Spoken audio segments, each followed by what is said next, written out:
Okay, Gretchen, we'll turn it over to you. Welcome. We've got Gretchen Sandau from Waste Connections. Yes, hello. Thank you, Liz. As you said, my name is Gretchen Sandau. I work at Waste Connections as the multifamily and single family waste reduction and recycling educator. Today, we're going to be talking some trash at multifamily communities. But first, we're going to start off with just a general overview of the recycling system up here in Clark County and the things we accept and some things we do not accept. Here we go. So we're going to start off with plastics.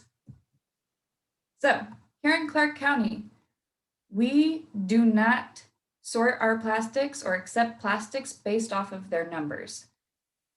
So if you flip over a container and you see that little number and those chasing arrows, just go ahead and ignore it.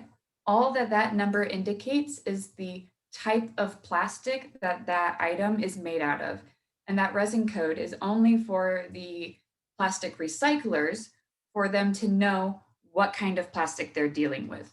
That number in those arrows does not indicate whether or not that item is even recyclable, let alone whether or not that item is recyclable in your local recycling system. So again, here in Clark County, ignore the numbers and instead pay attention to the shape and the size of whatever plastic item you are looking to recycle. So we take plastic bottles like water bottles or sport drink bottles or pop bottles. We take plastic tubs like yogurt tubs, sour cream tubs, things like that. Jugs like milk jugs, laundry detergent jugs, things of that nature, and or jars from like, plastic pickle jars or peanut butter jars or relish jars that are all plastic. So we take bottles, tubs, jugs, and jars. If the plastic item does not fall into one of those shape categories, it's garbage and we do not want it in the recycle cart. So here are some guidelines for you to be able to determine whether or not your plastic item is good to go. First and foremost, they need to be empty, clean, and dry. So that means no leftover food bits, no leftover liquids like oils or milk or water or anything like that. I like to say a simple rinse or two will do. You don't need to spend like hours cleaning out your recycling containers. It's not needed, just a good rinse. And again, a bottle, tub, jug, or jar. If it does not fit that shape, we do not want it. Plastic items need to be larger than a fist or larger than 6 ounces.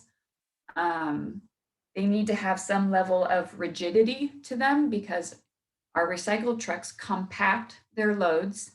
And if the plastic item easily squishes and kind of breaks and doesn't retain its shape in that compaction process, we don't want it and it doesn't sort nicely. And so we need items that can kind of retain their shape when being compacted. And then lastly, we have discovered that caps that you can either screw on or that thread on are okay to leave on some bottles. For instance, like that water bottle over on the left, like that can be a pretty flimsy, thin plastic that can crinkle pretty easily. And what we have found is that when the caps are left on, it helps that water bottle retain its shape through our sorting system a little bit better and thus allowing it to actually get sorted properly instead of when it's all squished and whatnot, it will get missorted. So again, caps that screw or thread on can stay on. As for plastic contamination, we're gonna go, there we go. There is, unfortunately, a lot of types of plastics that are not accepted, and it's not easy, but we are here to help educate and help you understand what goes in and what stays out. So the number one contamination is that the plastic item is not empty, clean, or dry, meaning there's a little bit of milk left in the milk carton, or there's a little bit of yogurt left over, like that can mold, that liquid or whatever food can spread to other items in the recycle truck. And when it spreads to other items, it lowers the quality of that item. And if it's moldy, then that poses a health risk to our material sorters who are sorting the recyclables by hand. So if something grosses you out and you don't want to touch it or deal with it, just go ahead and throw that gross item in the garbage, because chances are our material sorters also don't want to be touching something that is super gross and disgusting. So do everyone a favor, throw those things away. We can't take things smaller than 6 ounces. Like I said, they will just fall through our system. So like loose caps or lids or plastic forks and knives, things like that. Or like there's some little yogurt drinks that come in like, 3-ounce bottles. Those will just slip through our system and end up as garbage. So might as well just keep them out in the first place and throw them away where they belong. We don't take anything that's flimsy or crushable. Like I said earlier, it needs to be able to retain its shape. So like those flimsy flower pots that are black and you can kind of squish with your hands, those are garbage.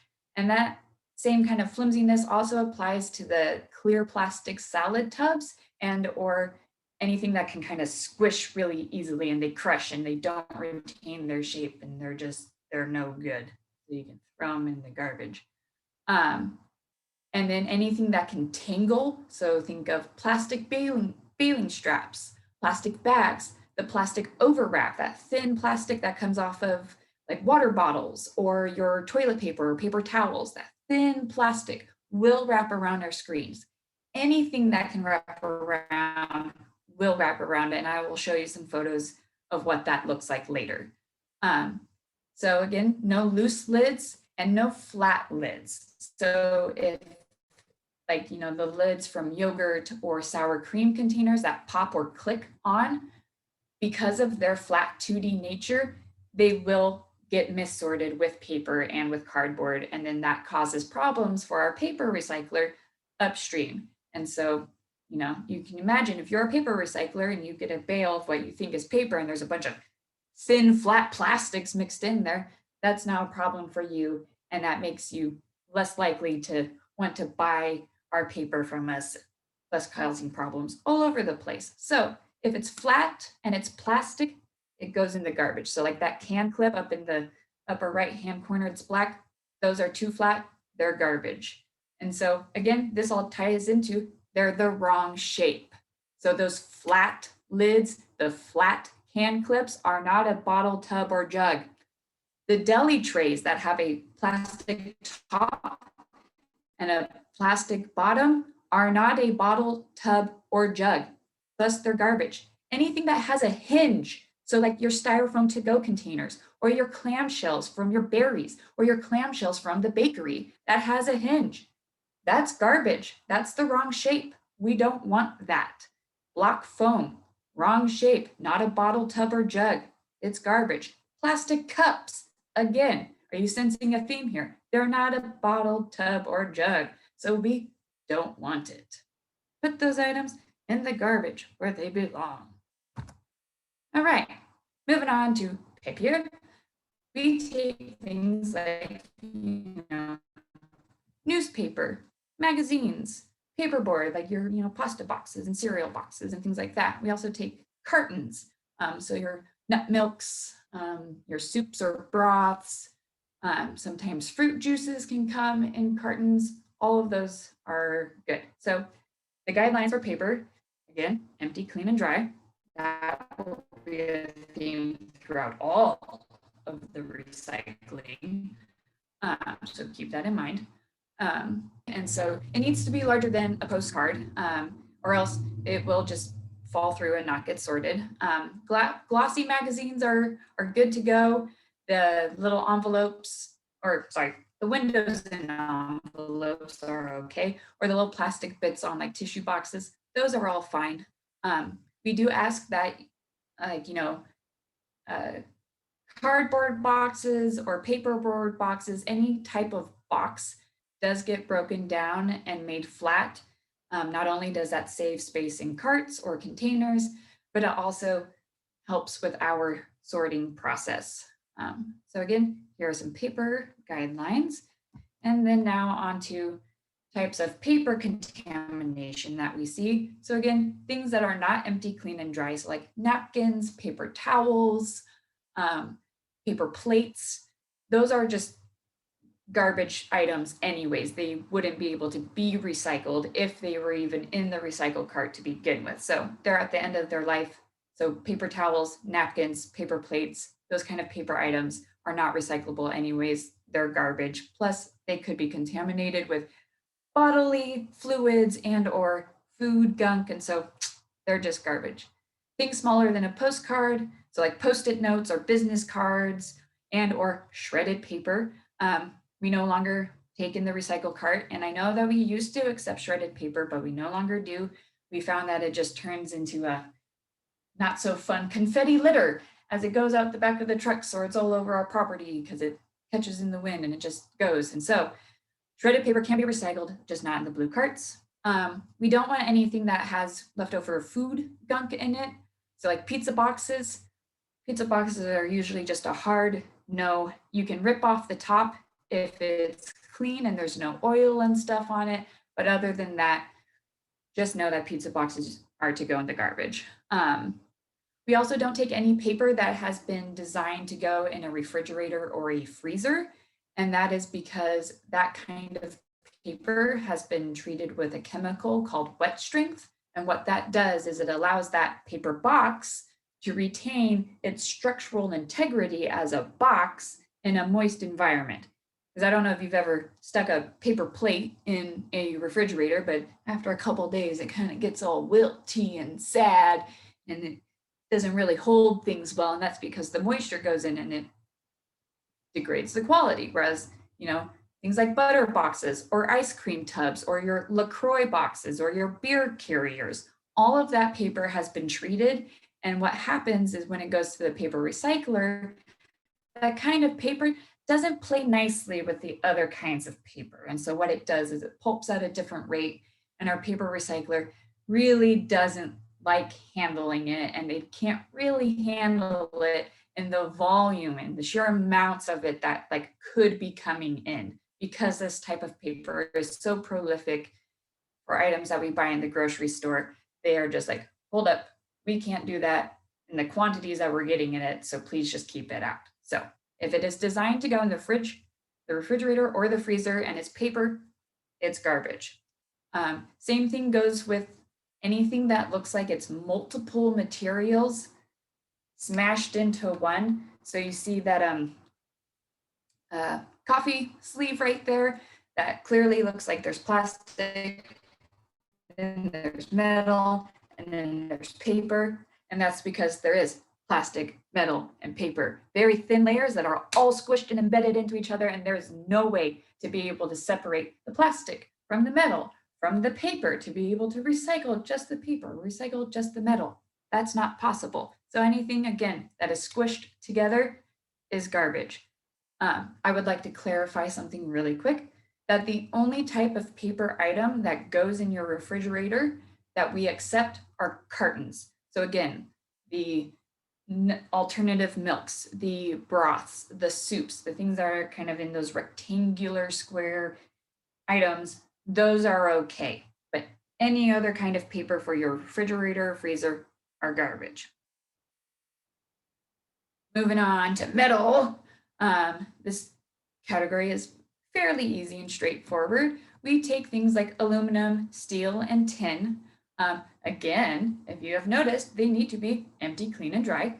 So no leftover beans, no leftover tomato sauce in there. Again, just a nice rinse and good little shake and dump. You're good to go.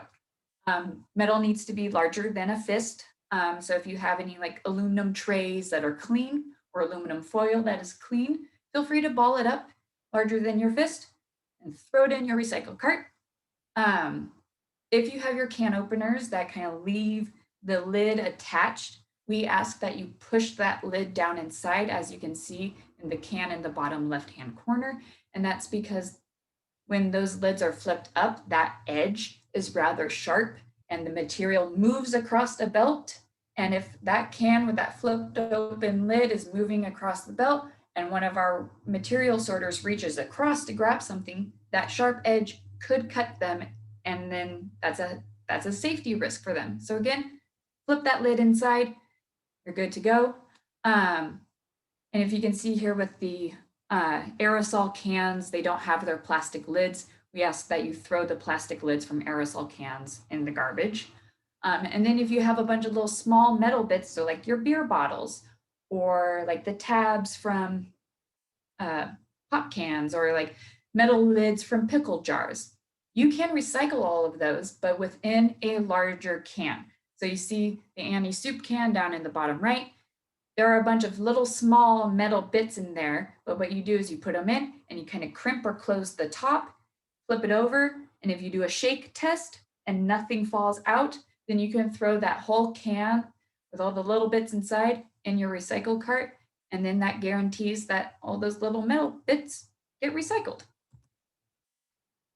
And so back to metal contamination, and again, if things are not empty, clean, and dry, then that can is contamination and will get picked out and thrown away. So to make sure that your metal is actually, or any of your recyclables are actually getting recycled, make sure they are empty, clean, and dry. That's a good way to ensure their recyclability.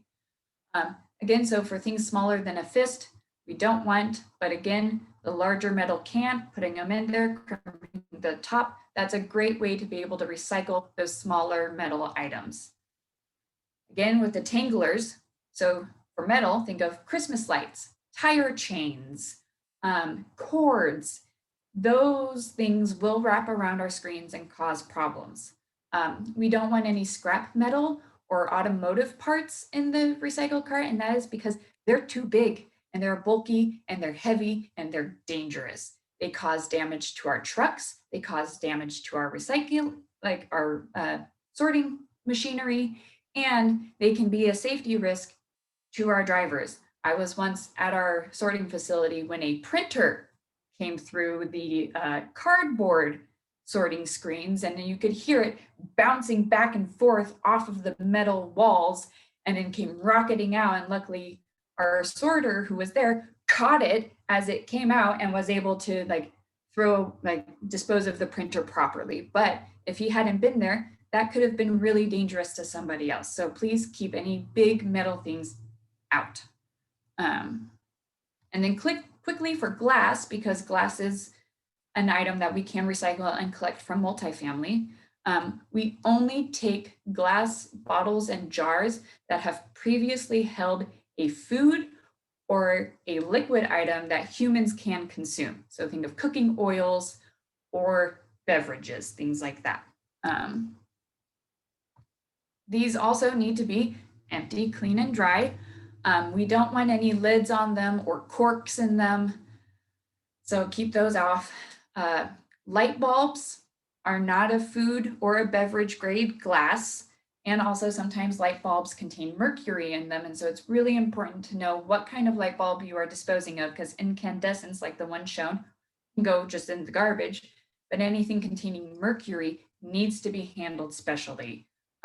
So be aware of your light bulbs and how to dispose of them. We don't take ceramics in the glass bin. I see that a lot at multifamily communities, and ceramic is not glass, and so it goes in the garbage. I also see a lot of just like the wrong kinds of glass, and much like plastic, there are different types of glass, and no two types of glass are the same. And so things like windows or Pyrex glass or cooking glass or candles, all of those can be treated for different things or are able to withstand higher points of heat than like a beer bottle can. And so when these wrong types of glass get mixed in with the glass recycling, what happens is they cause impurities in the glass, and then they have to throw out the whole batch of glass, and it prevents it from being able to be recycled properly. So to make sure that your glass items are getting recycled, keep out any type of glass that does not or did not hold food or a human beverage or liquid in it. So keep that in mind. And then lastly, this goes back to empty, clean, and dry. Citrus rinds are some of our top number contaminants in the glass. And so we ask that, instead of squeezing your slice of lime or orange in your drink and then shoving the slice down into the bottle, leave the slice out, because what happens is when that lemon or lime wedge is in there, the glass breaks, then that slice can start to mold, it can attract rats, and then that causes problems at our glass recycler, it causes problems at our recycling facility. So please enjoy your citrus with your beverage, but just keep your citrus slice to the side when you're done. Thank you.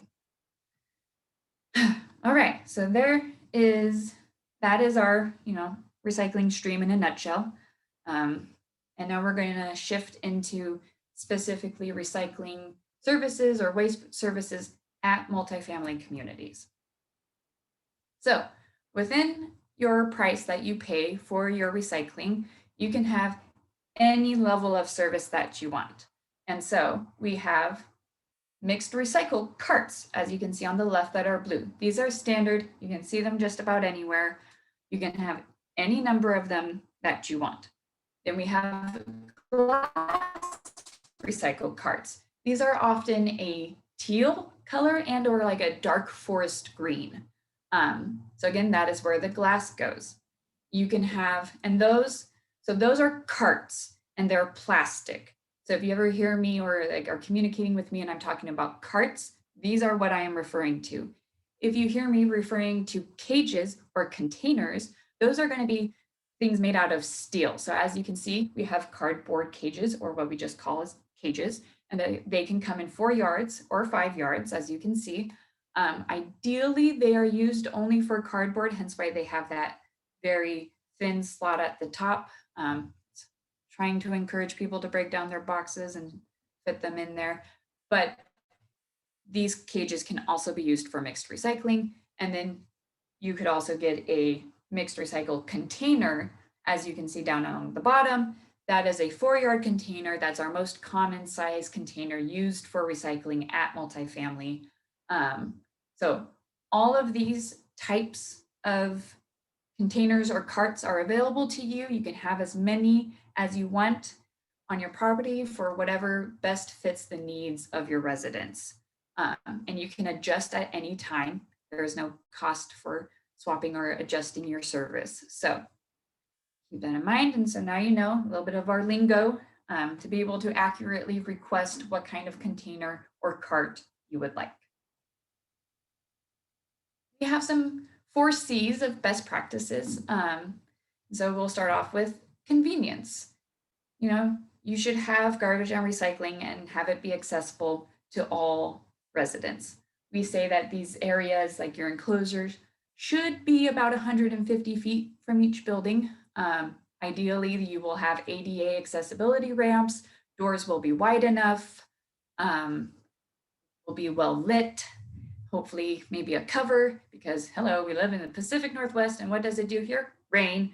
And one of the most miserable experiences is taking your trash and recycling out and while it's dumping. And so, if it can be covered, that's just going to make your residents that much more happier about engaging with their recycling and garbage areas. The next C is clarity. It is very important that residents know what is accepted in each container, because in the end, they're the ones producing this material. So if recycling is contaminated at a multifamily community, it's because of the residents.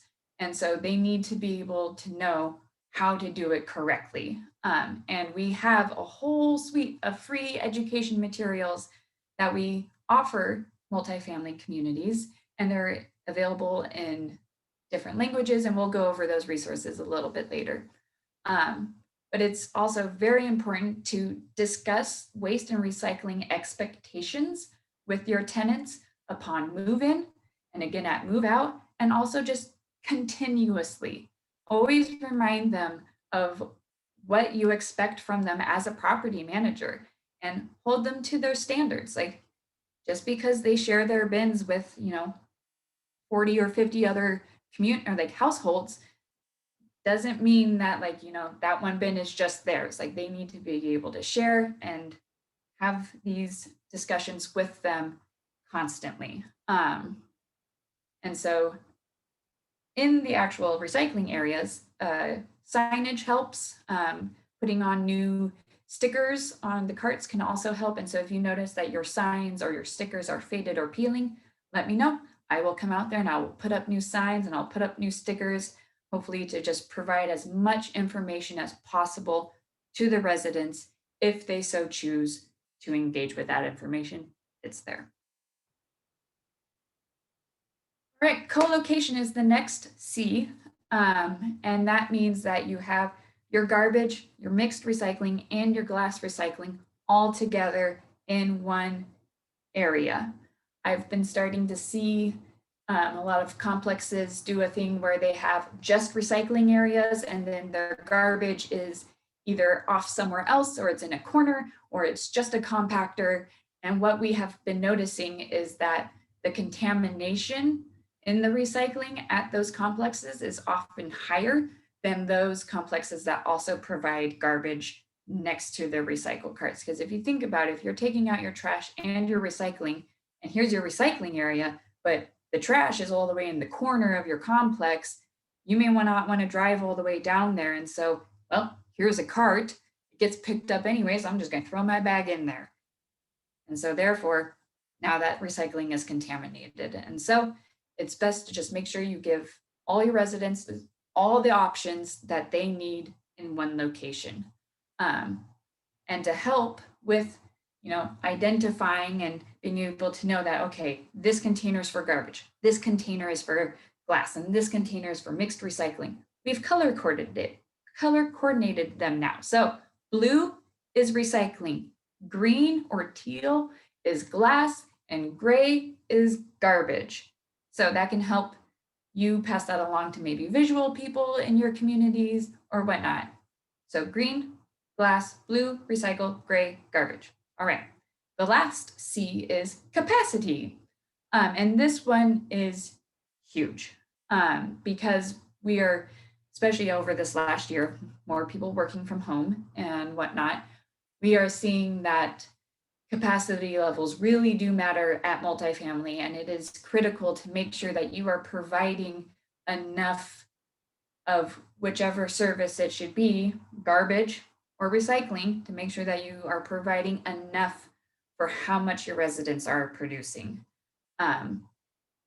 So again, finding the right garbage capacity is really critical because having enough garbage service does equate to having a cleaner recycling stream, and seeing how contamination from multifamily communities is pretty high here in Clark County. It's going to take all of us here at Waste Connections, you, the property managers, and your residents all working together to clean up the recycling that is coming from multifamily. We all need to do this together, and it really does need to happen.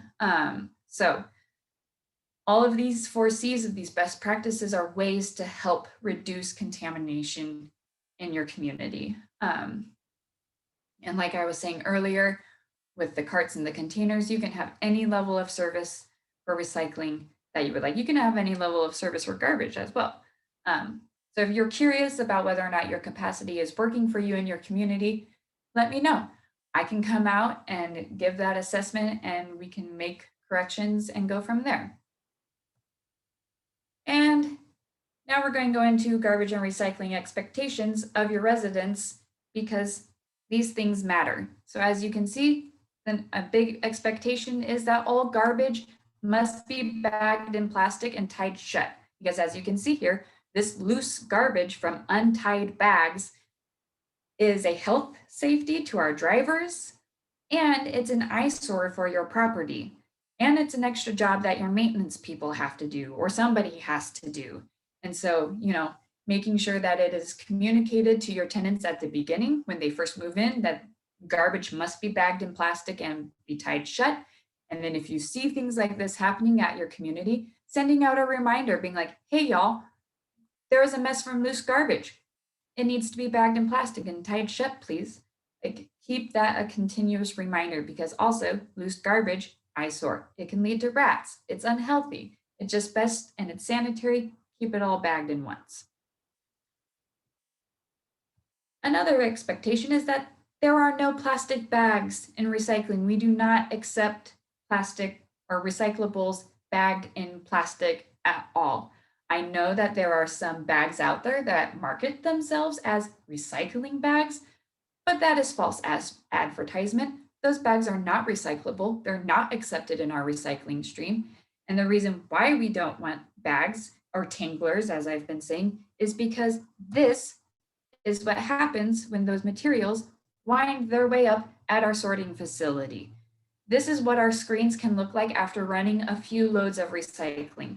And as you can see here, the plastic bags or things that tangle do. They wrap around the screens, and what they do is they prevent systems are supposed to work. And so by the plastic bags and whatnot blocking the screens from working properly, we have to send our workers in there to physically hand cut everything out. And that is a dangerous job to have them do. And we are having to shut down our entire recycling sorting facility 2 to 4 times a day in order to send people inside to clean out plastic bags, to clean out plastic wrap and other things that have tangled around our screens. So please keep these items that can tangle out. And this is why it's really important that that message is also communicated to your residents, that these items are not okay to put in the recycle cart. Next are cardboard boxes, large cardboard boxes. Fortunately, when our recycle trucks were designed and made, however many years ago, 20 years ago or so, like these large cardboard boxes were not a material that they were designed to be able to handle. Because what happens is these large boxes, they kind of create a wedge in the back of the truck and can go between the back of the truck and the compacting arm that goes through. And what happens is it can create a pocket in the back of the truck where no material can go into. Thus, our trucks aren't working as efficiently as they're supposed to. So they fill up quicker because they don't have the same amount of room. And then they're having to drive more across the county, or your complex may not get serviced because they ran out of time in their day because their trucks weren't compacting properly because of these large cardboard boxes. We also have drivers who won't pick these up. So if you ever see large cardboard boxes left on your property, it's because they're too big and our driver won't take them. And so they need to be cut down to pieces no larger than 3 feet by 3 feet. So please pass that along to your residents, to your maintenance crews, anyone who is dealing with these large cardboard boxes. They need to be cut down because they don't play nicely with our systems that were designed, many years before these big boxes came into being.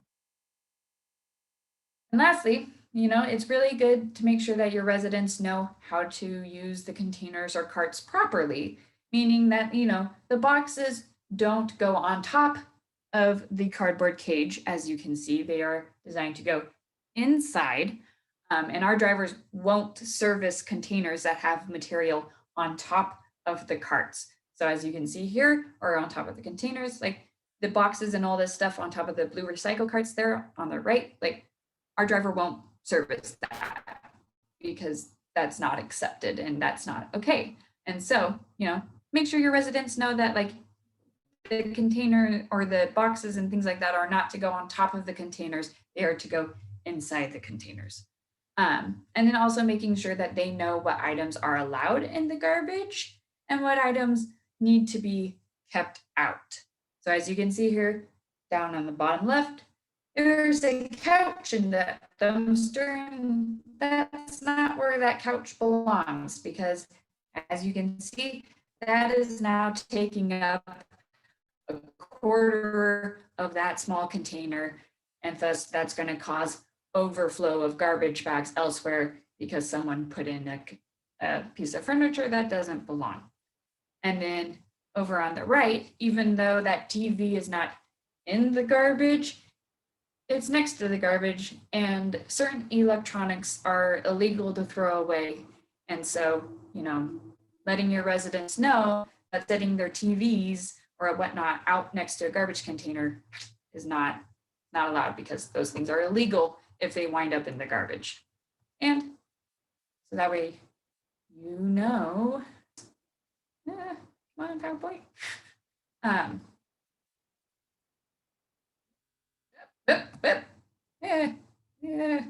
Sorry, folks.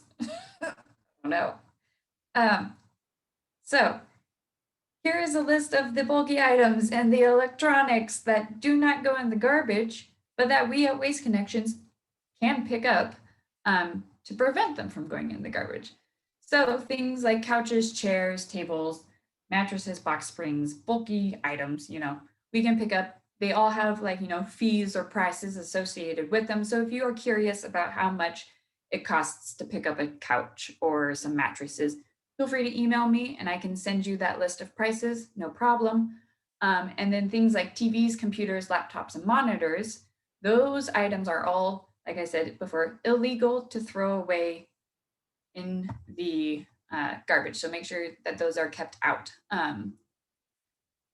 Bulky items are specific to certain days for certain areas. So if you are an apartment complex in the city of Vancouver and or unincorporated Clark County, Tuesdays and Thursdays are your bulky item days. Camas Washougal complexes, your pickup days are on Thursdays, and for those in Ridgefield, it's on Tuesdays. If you want to have items picked up the next day, I need to have that request in by 5 p.m. the day before. So if you want an item picked up on Tuesday, let me know before 5 p.m. on Monday, and we should be good to go. Next are the free resources. Like I said, we are here to help. I am here to help. If there are any problems going on with waste and recycling at your community, let me know. I am more than willing to do whatever. I can come on site, I can teach classes, I can table at communities, I can go around to every apartment complex and hang bags or flyers or tags or things like that. So we are here, and some of the free supplies that we do offer are bags. We have recycled guides, we have signage or decals, stickers. I can create custom posters or flyers or newsletter content. And as you can see, I included a photo of our bag. So that's what our bag looks like. I included a photo of our enclosure signs. And then down beneath are some silly photos of me from an enclosure that had really bad signage and peeling stickers. And as you can see, it was kind of not organized very well. And then another example of what it looks like with fresh signage, fresh stickers, and a little bit more organization and a little bit more user-friendly for residents. So these are all things that are available to you as property managers, and I encourage you to utilize me. I am here to help. If you feel overwhelmed by the waste and recycling woes of your complex, let me know. I can be there. I can help. I can be as involved as you want me to be, and I can also just leave you materials and let you handle it in the way that you want to. So again, utilize me. And that is just about it. So we have some handy dandy resources available, not only for you as a property manager for wherever you live in Clark County and or your residents. So we have the Recycle Right app, and that is available for smartphones, and that has the recycling A to Z directory in it, and that allows you to type in an item that you have a question on, and then it will tell you whether or not it goes into the garbage, goes into the recycling, or it can be donated. Whatever your options are, this search function will let you know what they are.